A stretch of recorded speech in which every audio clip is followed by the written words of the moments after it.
ایک غلام تھا۔ ایک دن وہ کام پر نہ گیا تو اس کے مالک نے سوچا کہ مجھے اس کی تنخواہ میں کچھ اضافہ کر دینا چاہیے تاکہ وہ اور دلچسپی سے کام کرے اور آئندہ غائب نہ ہو۔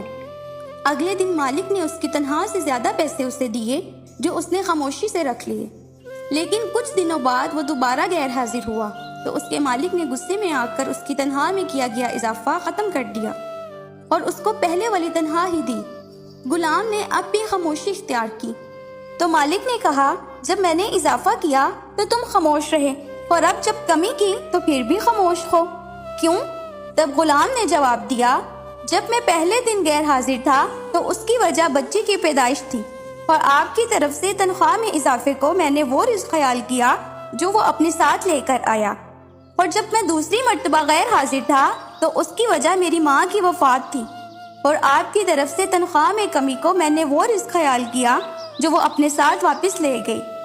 پھر میں اس رزق کی خاطر کیوں پریشان ہوں جس کا ذمہ خود اللہ نے اٹھایا ہے؟